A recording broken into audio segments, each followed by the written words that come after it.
জন্যই তো আমাদেরকে আন্দোলন করতে নামতে হচ্ছে। যখন মানুষের পাশে দাঁড়ানোর কেউ থাকে না তখনই আমাদেরকে পথে নামতে হয়, যার কারণেই আমরা আজকে পথে নেমেছি। কারণ আমরা দেখছি সব রাজনৈতিক দল একটা সময় আসবে আমে দুধে সব মিশে যাবে আর আঁটিগুলো সব গড়াগড়ি খাবে। সব নিজের নিজের প্রার্থী তালিকা ঘোষণা করে দিয়ে সবাই নিজের নিজের জায়গায় বাজি ফোটানোর কাজ শুরু করে দিল। আমরা দেখছি প্রার্থী তালিকা ঘোষণা হতে হতেই বাজি ফোটানো শুরু হয়ে গেল যে নেতা হব, এমএলএ হব, এই শখ তাদের রয়েছে। কিন্তু আজকে বাংলার এই যে 60 লক্ষ মানুষের ভবিষ্যৎ কী হবে, একবারও সে সমস্ত নেতৃত্ব ভাবেনি। যদি তারা প্রকৃতপক্ষে গণতন্ত্র প্রেমিক হতো তো আপনার প্রার্থী তালিকা ঘোষণার আগে আগে সর্বপ্রথম বিচারাধীন যে 60 লক্ষ মানুষ ছিল এদের বিচারের যতক্ষণ পর্যন্ত ফাইসাল্লা না হবে ততক্ষণ পর্যন্ত প্রার্থী তালিকা ঘোষণা করব না। বাংলায় ভোট হতে দেওয়া যাবে না, বাংলায় ভোট হবে না।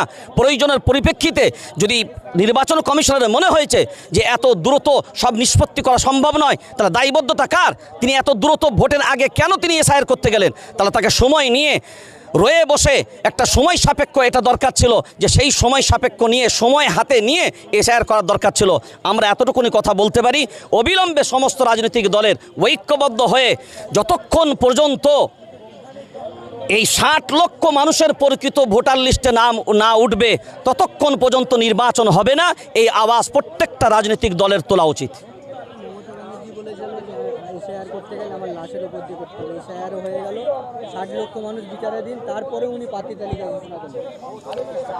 আমরা তো সেটাই এখনো পর্যন্ত বুঝতে পারছি না কোন জায়গাটায় আমরা পা রাখলে আমরা সেফ থাকবো।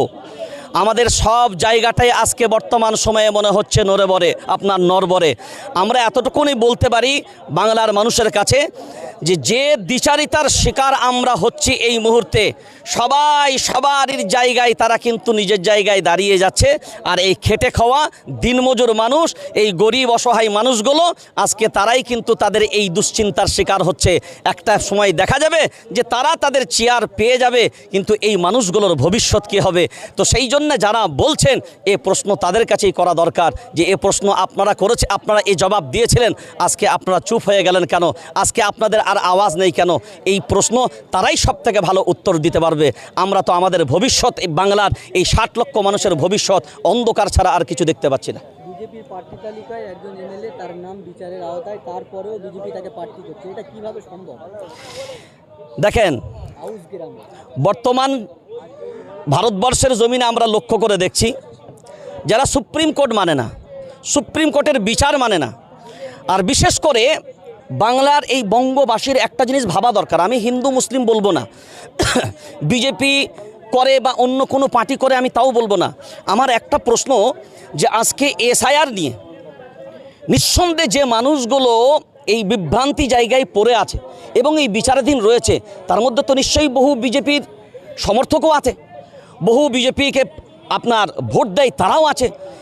আজকে এত লক্ষ লক্ষ মানুষ যদি তারা বাংলা দখল করার আগে যদি বাংলাকে ভক্ষণ করার চক্রান্ত শুরু করে দেয়, যারা বাংলা এখনও পর্যন্ত তারা ক্ষমতার সিকিয়ানাও তাদের কোনো দিক দিয়ে নেই, তারপরেও যদি বাঙালিদের বিরুদ্ধে তাদের এই রকম চিন্তাভাবনা হয়, যে বাঙালিরা মরুক, বাঙালিরা যে জায়গায় আছে চলে যাক, কিন্তু আমরা আমাদের গদি চিঠি আমাদের সিট যেন আমরা দখল করে রাখতে পারি।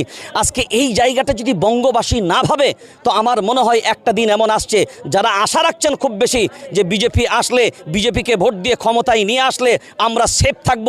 মনে রাখবেন একটা জিনিস, একটা বাগানে যখন বহু রকমের ফুল থাকে, কোনো একটা গোলাপ গাছ যদি কেউ মনে করে না এটাকে তুলে সরিয়ে দেবো, গাঁদাটাকে তুলে ফেলে দেবো, এটা খুশবু নাই, এটার দরকার নাই, মনে রাখবেন গাঁদা তুলতে গেলে কিন্তু গোলাপের গোড়াও কিন্তু নড়ে যাবে। তো যারা আশা নিয়ে বসে আছেন তারা আশা নিয়ে অত বেশি আশা করবেন না, কারণ আশা নিরাশাই হতে থাকবে। কারণ এদের চক্রান্ত হলো বাঙালিদের প্রতি নয়, এদের চক্রান্ত হলো বাংলা দখল এবং বাঙালি নিধন। এই চক্রান্তই এরা কাজ শুরু করেছে। দেখেন, আমরা মানুষের জন্য আন্দোলনের ডাক দিয়েছি, মানুষের জন্য পথে নেমেছি। এখন মানুষ যদি স্বতঃস্ফূর্ত সাড়া না দেয় সেটা মানুষের দায়িত্ব। তো সেই জন্য আমরা তো আশাবাদী, এই 60 লক্ষ মানুষের জন্য পথে যখন কেউ নামেনি, আমরা নেমেছি। এই 60 লক্ষ মানুষ সহ যে সমস্ত প্রকৃত নাগরিকদের নাম ডিলিট হয়েছে বা আরও যেভাবে তাদেরকে হয়রানির শিকার হতে হয়েছে, আশা করব তারা অবশ্যই এই বন্ধকে আপনার সমর্থন জানাবে এবং আমাদেরকে অলরেডি বহুজনায় সমর্থন জানাচ্ছে। বাকি সফলতার দিকটা পরবর্তীতে বিবেচনা করা যাবে।